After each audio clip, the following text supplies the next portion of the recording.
Now, at a time like this, when broiler chicken farming and layer chicken farming are thriving, there are people that are still doing local chicken farming. Now, a lot of people, of course, have been running away from the local chicken farming with a lot of excuses, with a lot of reasons. But we want to understand today one gentleman that's stuck with local chicken farming. But of course, the most important thing that we are going to look at today is how to manage your hatchery. From the time the chicken or the hen gets to lay the egg, how do you ensure that it's fertilized? How do you handle those eggs? And how do you ensure that within the facility where they are going to hatch from, you maintain the temperature, the weather, every condition that is required for an egg to hatch? Ladies and gentlemen, come with me. Jebale Sebo, Hi, so how are you doing today? I'm doing, sir. Finally, we've reached you. I'm okay. How is the farm? Our farm is doing very good. You're actually you're one of those people that I've been looking out for to have this kind of conversation with, so that we understand the local chicken business. In the right place. Exactly. So first of all, briefly, say hello to our viewers, say your name, and let's get started. Hello, our viewers. Thank you for watching this channel. Please continue watching it. My name is Nyombina Bill, the CEO and the director of Rotone Enterprises Limited. Rotone Enterprises Limited, it is a company, and it is in local chicken farming. We are into hatching eggs. We have the old chicks, we have breeded chicks, and we also have mature birds, but local breed. So we train people how to start the local chicken every Wednesday. We are breeders of Russian comb fresh seedlings, and we also have equipments for poultry farming, like drinkers, feeders, and everything. So come to us, and you learn more about local chicken farming. Before we even go further, do you have any social media platforms where people can follow you and start learning from your pages? Yeah. Okay. We have a YouTube channel. Okay. Rotone Enterprises Limited. There's you see it. We have a TikTok channel, also Rotone Enterprises Limited. So people can go to our channels and visit us and see us. Okay, so let's start the big question. If I am into, I've gotten my money, depending on whatever I'll have got, how do I start local chicken farming? And before we even go there on how to start, is local chicken farming still profitable? Because a lot of people are currently doing broilers, they're doing layers, but not locals. First of all, I started with breeders when I started this poultry farming. I also went to layers, and I also went for craters. So I started doing the breeding of craters. So I have the experience of breeding. So I transferred the knowledge of craters, the breeding, to local chicken farming. To my side, in all breeds that I've been rearing, I'm seeing that local chicken is more profitable because of the very many reasons. First of all, local birds are disease-resistant birds. Second of all, local birds multiply very fast. Third, local birds have a wider market. Okay. First of all, in local birds, you can sell the old chicks, you can sell breeded chicks, you can sell mature birds, you can sell fertilized eggs, you can sell very many products, because there are very many people who come to our farm and tell us, I need a white bird, for example. You tell the client it is for 60,000. So in local birds, the market is wide, and right now there are few farmers that are into local chicken. Right now, I'm looking for 100 cocks local, but right now I have no any farmer that has these birds. So this business is highly lucrative business. How much money do I need to start a simple local chicken business or farm? Any amount of money can start a local business. Okay. But somebody can start with 1 million, somebody can start with 200, any amount. What makes business financial sense? By the way, that's a question that is usually asked to us. To what if I want to start local poultry business? What amount should I start with? We encourage farmers that want to start this local poultry business on a commercial basis, make that economic sense. You should start with 500 chicks because we have taught farmers and we have told them these birds, when they're old, they are 50-50. They are 250 male, 250 females. So when you start with 500, you need something like 8 to 9 million. So, but you can't get all the amount on the start. You can start. You can get with 4 million and start what? The business. So on the way you will get other resources. So just know when you have 250 male, 250 female, at 4 months you sell off all the cocks, and you remain with 250 female. Okay. Just know 250 female, you can able to have 700 to 800 chicks every week. So that means you can make it. There is a lot of economic sense there. So you'll be able to sell the old chicks. You'll be able to sell 1 month chicks. You can be able to multiply your farm and make big amounts. So I think if you start with 500 and you have capital, you'll be able to profit more and double people in other breeds. Okay. So this 8 million, briefly, ziteme. What are the things that, if I had this money that I need to buy, do I just buy the chicks and start? What do I do? So, for example, let's just say 9 million. So you can... We're assuming you have the land already. You have the land already. You have the space. And you also have the chicken coop. Okay. You've not counted the chicken coop. So you can spend something like 1.5 on buying feeders, drinkers, the pellet, starter. You will spend like 1.5 also to buy the chicks. That's 3 million gone. So 3 million can take you until the 1 month. Okay. So from 1 month to 3 months, you need something like altogether like something like 6.5 million altogether, and the remaining will take you until the 4 months. So this 9 million or 8 million will take you until the birds have started laying. So when these birds start laying, remember at 4 months you sell off the cocks. You get some money. And you get some. You sell them off all, or you remain with some? You sell them off. Because what about the female chickens that I have? The female. The females. They remain. Who is going to fertilize the eggs? So we shall go to another farm. Okay. That has another breed, and we get the cocks. You don't want inbreeding. Okay. I thought you leave some to continue production. So you sell them off, and you bring other cocks from other farm. So, but remember, when you sell off these cocks, there's a profit element. You can gain something like 15,000 on each cock. So remember, you have sold already. You're profiting. So that's why we're saying this local chicken farming. If you follow our guidelines, there's a lot of profits in this business. Okay. So when I have 250 chickens, female birds, how many cocks do I need for fertilization of the eggs? I usually advise the ratio of 1 to 7. 1 cock to 7 birds. Yes. So you need something like 30 to 32 cocks. And they must be a bit mature than the cocks, yes. the females, or they need to be at the same level. It should be at least 1 month older than the female. So why is that so? For good quality chicks, we need the cocks which are mature than the female, and also cocks which are mature than the female. They will be able to do the reproduction very well, to mate with the female very well.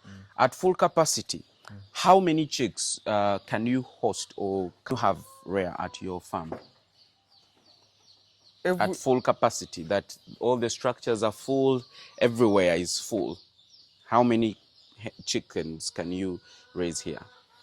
Here at full capacity, I can raise something like 4,000 chicks at my capacity. Okay. Because I have this chicken coop, the other, and they are up where I brood from. Okay. Or why don't you brood from this area? The space is limited? No, I have a lot of space. That's why. Okay. That's why I have a place where I brood from.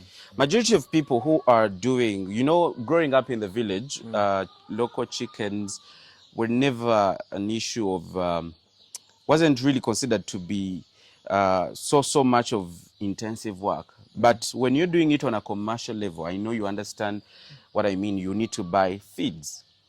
I thought you just do free range. They go scavenge whatever they want, then they come back. Why are you putting them on a zero grazing format? Because that affects your incomes as well. We sat down and we saw that if we put a lot of care on this local chicken and we graze them as these exotic birds, they are highly profitable business.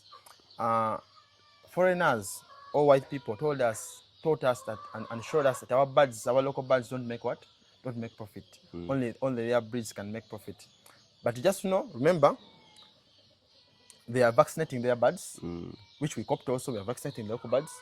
They are giving good quality commercial feeds to their birds, which we also copped. They are putting their birds into the chicken coop, which we also copped. Yes. So I think if you vaccinate your birds, if you put them in a chicken coop, or if you have a space, you can let them outside, for example, like 2 hours or 3 hours every day. You give them quality feeds. You know their age. You keep records. I'm telling you, this business is very profitable. Okay. So just give them care, do the record keeping. You get a lot of profits from this local chicken. When you talk about commercial feeds, what feeds are you talking about? You also buy concentrates for them, like for the case of broilers and layers? Yes, we buy concentrate feeds. Okay. But for them, their formulas are not so intensive, like for broilers and what? And layers. And layers. Because for them, they don't need a lot of a high protein content, because we can supplement them with other organic feeds like Russian comfrey, the banana peelings, the leftovers. So you can easily even save costs of feeds in this local chicken, because for them, they are meant to eat those things. They can easily survive with them.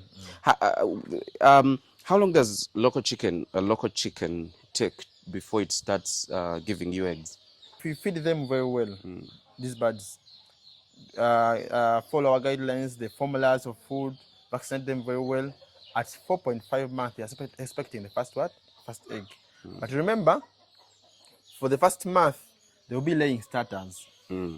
What do you mean by starters? There will be those small eggs. You can't hatch them? You can't hatch them. Ah. So from 4.5 to 5.5, they'll be laying small eggs, which you'll be getting and selling them as organic table eggs at 15,000, 16,000 each tray. Depending on where you are. Then then you give them another 1 month. You give them another half month. So at 7 months net, you'll be starting the hatching when the eggs are really matured. Okay. You start the hatching. Ah, okay. I've seen some greenery here. Maybe we could pan and see. What's this? This one, it is called is this the Russian comfrey? Russian comfrey plant. Okay. How does it work like? So, people that are in livestock farming, people like in chicken farming, broilers, trailers, layers, people who are rearing cattle, goats, every livestock needs this plant. So at first, it works. It's the same as almost as like Azola. So this one, it has a very many proteins, high protein content. It has a lot of vitamins. So it reduces feed costs. It has vitamins. It's an immunity booster. It's a very, very good high nutritious plant for birds and all livestock. How do they have like seeds, or they use stems or stalks? I don't know, for planting. So the only way of planting this Russian comfrey is propagating from the mother plant. That's the only way. We made research. We thought we can get seeds, but it refused. So the conclusion was the only way of planting Russian comfrey is for propagating the mother plant. So farmers come to me here and buy seedlings. Okay. And I sell them to them. Looking at your structures, they are not really fancy. For example, this particular one. Why didn't you go for the fancy structures when you're constructing? My advice, usually, I advise farmers not to put a lot of money in farming. Let the farming bring in profits.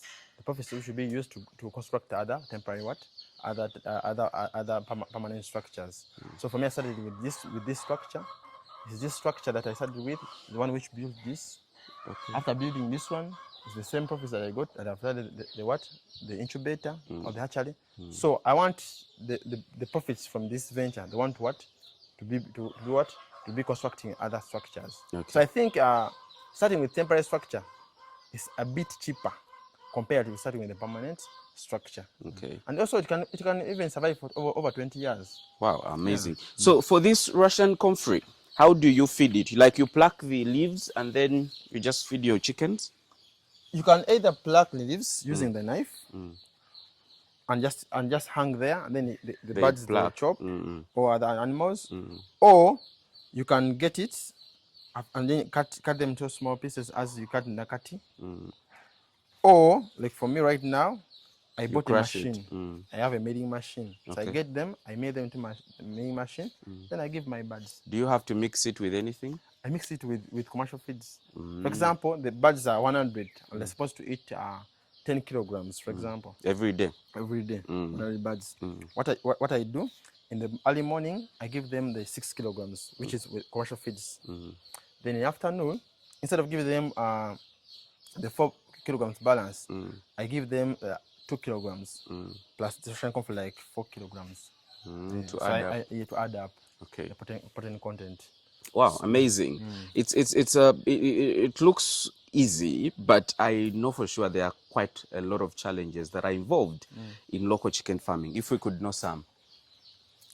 The challenge in local chicken farming, there are the usual challenges in other breeds. For example, challenge of diseases. For example, local birds we have seen, they are being disturbed from the mother breeds. They're being disturbed by the Newcastle. Okay. But also we got a solution. So for example, at our farm, day old, we vaccinate them against Malex and Newcastle IB. So we got a solution for what? For that. And we also have the vaccination schedule that we give to our clients to follow when they're raising these birds. So then the next challenge was the challenge of high cost of feeds, for example. Like last month, you have seen the maize has been, the prices have been high. So we also got a solution. We told our farmers that during the rainy season, you should plant your own maize. If you have small piece of land, you plant your own maize. Also, you can stock right now because I'm seeing the maize. The prices has gone down so far now. So you can stock your 10 bags, stock your 20 bags, stock your 5 bags compared on what? Your capacity. So we also saw a challenge. There was a challenge of the market. For example, our local birds that we have been raising into the chicken coop, for example, they don't have that. At first, they didn't have that organic content. For example, we used to take them to the market.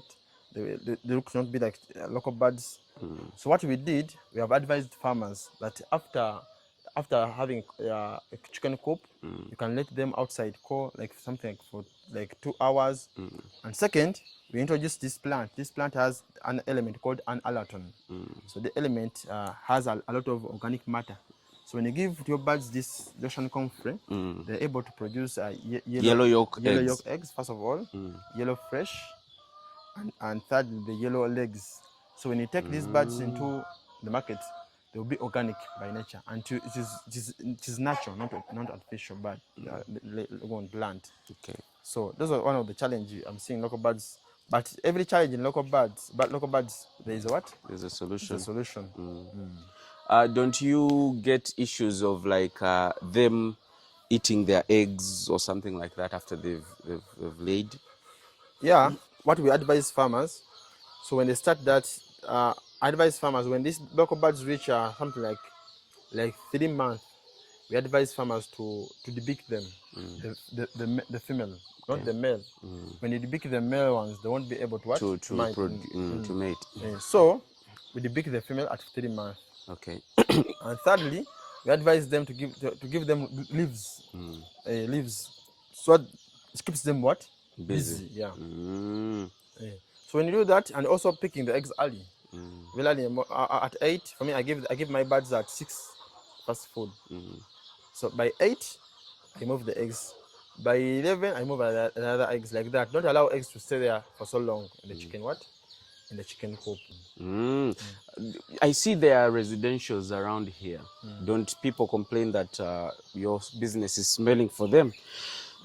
For example, recently there was some news on TV, a gentleman who had been actually flagged by authorities to be closing.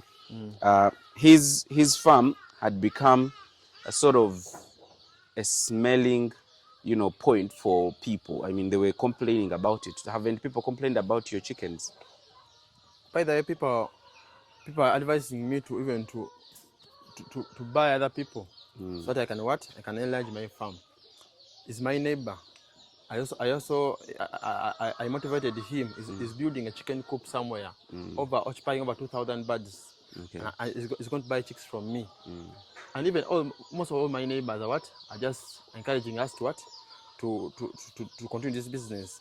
This hatchery is the only hatchery here at this village. I brought the service near to them. So they're just encouraging me to continue this business. I also make sure that I keep sanitation every day. I don't allow the smell. I clean my chicken coop. I take the manure to my garden in Luelo. I don't allow the smell at my farm. So I know I don't allow that air pollution. Also, even us, it affects us.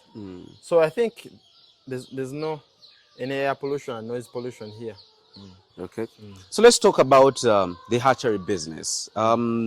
If somebody if they are doing local chickens wherever they are, and they equally want to start up a hatchery sort of business to be able to supply to those people in their respective communities, where do they start from? How do they set it up?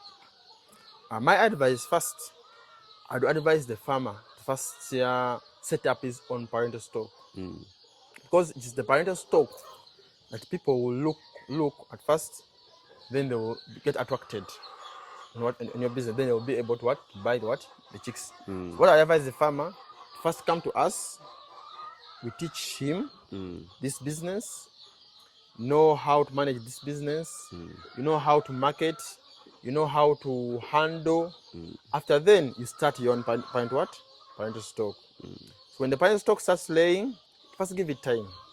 First use other people's hatcheries, and you take the eggs to and multiply your farm slowly by slowly.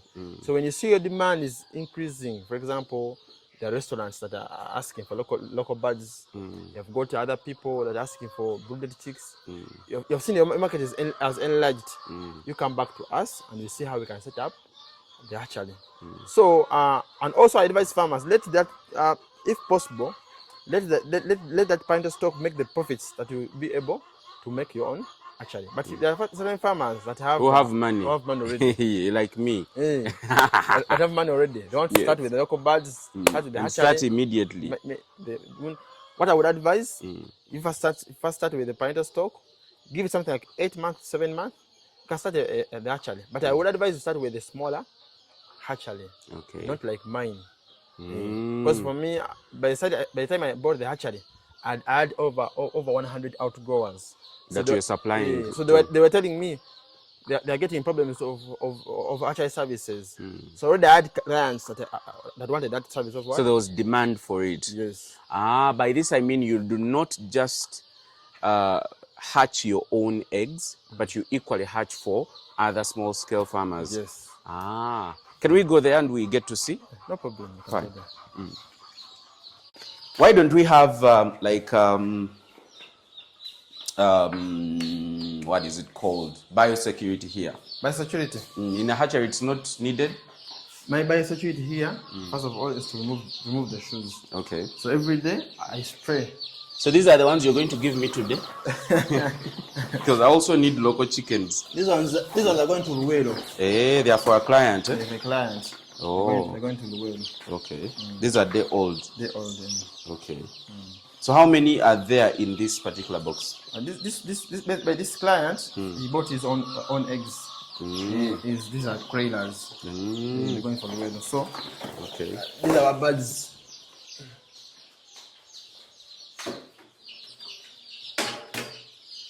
Oh, those are the local ones. Yesterday, we supplied over 2,000 chicks. Wow. So this is the balance. That remains. That you're going to brood. I may brood or I may sell them. Okay. It depends on the clients. If people come around. So what up? Oh, okay. If they don't come, you definitely I have just to brood brood them. them. I brood them because the people are asking for 1 month. So these ones are already vaccinated? Malex and Newcastle IB. Okay. At what stage do you go back and vaccinate them again? So I give them a schedule that they have to follow. You should vaccinate them for 6 weeks intensive every week. Every week you have to vaccinate them every week. Against Newcastle, Gombolo, like that.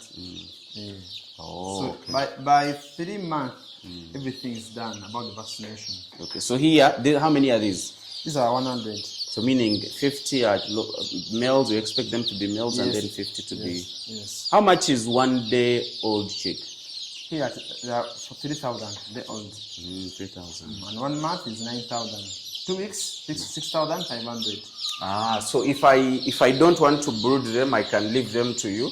You brood, and then I come and pick them from you. Yeah, you can book your 1 month. We brood them for you. Then you come for them when they're already brooded. Wow. So this is how many? What is the capacity of this? The capacity of this it is you see it's full capacity here. Full capacity is 13,200 then eggs. Weekly setting is 3,300. What do you mean weekly setting? Weekly setting, like every week we set these eggs. Every week, we don't set at once. So every week we set these eggs. 3,300. Yes, every week we set these eggs. So times 4, you make this amount. So if I'm using a hatchery, does it also take 21 days to hatch? Yes. Or it takes less? 21 days. I thought because I'm using this, it takes shorter time. But remember, the bird, those are our local birds for long ago. They used to lay eggs for 21 days. Okay. Lay eggs for like 20, 18 days. After then, they brood. You can open here? We can open. Okay. Or you can open like something like 1 minute. Okay, 1 minute indeed. It's just for us to see.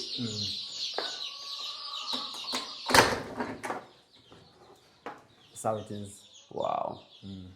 So it has to have a specific warmth. Right now it's at full capacity. Okay. These are clients' orders.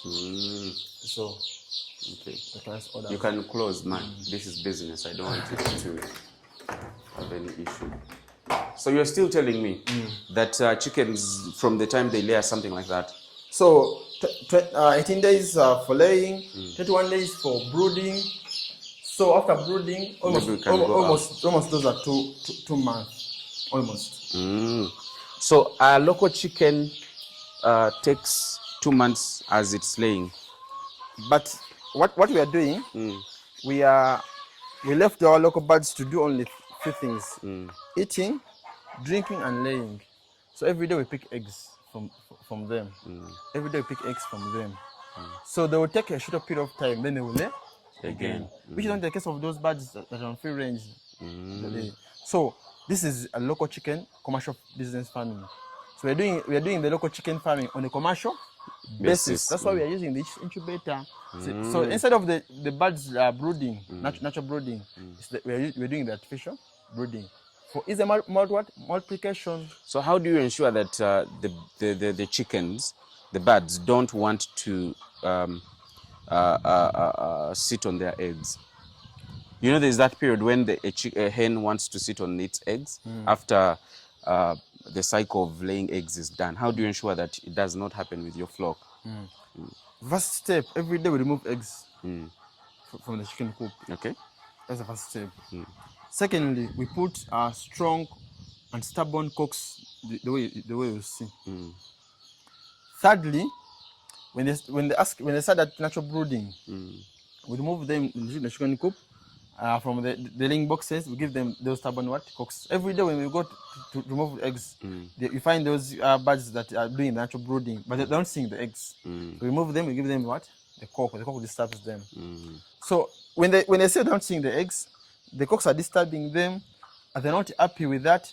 Within 1 week, they will have the continued cycle will continue. Laying. So the reproduction is now what? Short, and a lot of birds are being what? Are being multiplied. At what stage do I dispose of my local bird? Like, it has overproduced. Like, you know what I mean? Parent stock has when it's starting, when it's climaxing, and then when it's out of date, typically. Or I can continue with it for 10 years. These local birds can survive over 5 years. But our advice is, since you have your own parental stock, you've got your own parental stock, and you can easily replace it. Remember, right now, if you're doing local chicken farming, you have everything. You have your own parental stock. You don't need to go back to the company to buy chicks. So you can just come at once. You buy chicks at once. So you have your own parental stock. So when they start laying at 4.5, let's just say they started laying. You started at 6 months. So you give them another 1.5 half month. That means they can live for 2 years. After then, dispose them off. So when they have laid for 1 year, you start preparing another stock. When they reach 2 years, just dispose them off and replace them with another parental stock. So because you already have the seed, why are you taking long to replace? So remember, these local birds lay more eggs when they're just 7 months until 1.5 months. They are laying at high rate. They can lay from 65 to 75%. Wow, amazing. So ladies and gentlemen, this gentleman here actually deals in day-old chicks, but also local chickens. I mean, 1 month, 2 weeks, 3 months, whichever age group you want, he got you covered. So please reach out on his particular numbers and be able to make the booking and start your local chicken farming journey today. Now, as we wind up, what message do you have for young men? Because you are not as old, like typical old. You're still equally in that age bracket. We're in the same age bracket. We're still young people, young men, very energetic. What advice do you have for young men out there who probably finished school, they do not have jobs, and they don't know what next for them? By the way, I should remind you, I didn't tell you, professionally, I'm an accountant. Okay. I dropped my job and started this business slowly by slowly. But my earnings even raised compared to the earnings I was getting from the office. Okay. So I'm encouraging youth that don't have jobs but have some little capital. You can start something, also especially in farming. Some people, the youth have land in their villages. They have some. You hear people having 5 million going abroad. I'm advising those youth to start business in farming. Remember, in farming, we have almost no taxes on our businesses. In farming, you can start something and it multiplies at another speed. For example, I have a farmer that started with 50 hens 1 month. Right now, she has 1,000 birds at her farm. So I encourage you, don't waste time going abroad. Don't waste time looking for jobs. You can start something on the way, and others will follow. So long ago, farming was for only older people. Older people. Right now, youth, we have come out to show the world that even we, the youth, can start the farming and get more profits in this farming business. Amazing. Ladies and gentlemen, that's all we had for you today. My name is Dennis Duke Wonyala, and we've been talking to a local chicken farmer. Now, for those of you who do not know, please go and support us at Sungra House Bukoto. We have amazing foods. Come and eat chicken, come and eat goat, come and eat pizza, fish, and rabbit meat, of course, our most amazing delicacy. Now, just to remind you, for those of you who are starting to construct, look for Viram Construction because they got you covered. Tuinabuli Chimu, we can ferry sand for you, we can ferry bricks for you, we can literally everything at a fairly cheaper price or something that is of high quality. Because Viram Construction, Tetwagala Bababbe, we want to support you in your construction journey, and we do this using our Sinotrack. So please do call them on that number and they'll be glad to serve you. Until then, see ya.